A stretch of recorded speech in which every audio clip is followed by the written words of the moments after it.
nga po medyo parang mas mapalad pa nga yung mga nakatutok dyan sa investigasyon ng Senado dahil at least meron pa silang 1 or 2. Ang Kamara, Prof, under the leadership of Speaker D, parang ititigil na di ba? So ano naman yun, parang nakakapanghinayang lang. Nasa kanila pa naman ngayon nakatuon ang atensyon ng karamihan dahil ang impresyon sa kanila, mas maganda ho yung kanilang investigasyon kumpara dito sa unang ginawa nitong Senado sa dating liderato.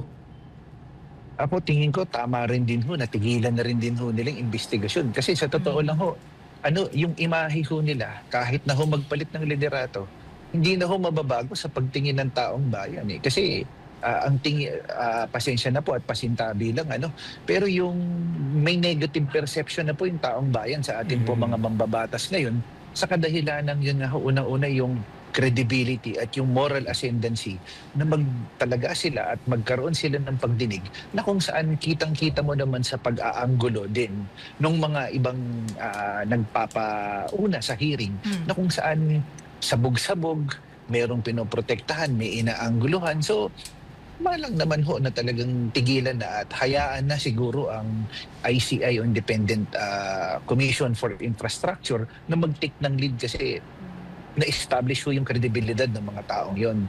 Ikalawang punto, yung pagdating naman ho sa Senado, okay na rin din ho tingin ko na dalawa na lang na natitira. Bakit po? Kasi pag nakita niyo ho, grandstanding rin lang din yung nangyayari. Pasintabi na rin din po. Kaya nakikita natin, nahuhuli talaga natin doon Sino ba yan, Prof?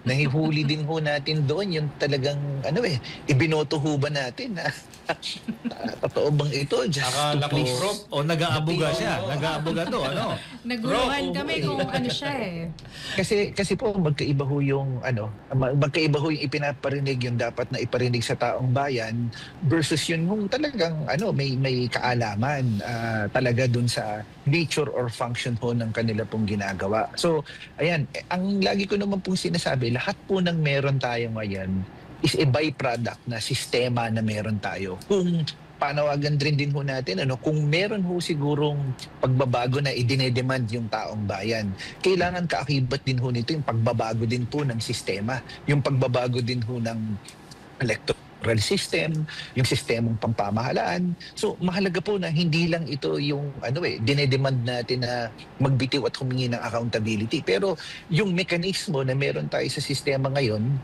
ay hindi na po nasasagot ng pangkasalukuyang sistemang meron tayo. Kaya ang hirap po ng accountability po talaga ngayon. Ito lang, Prof.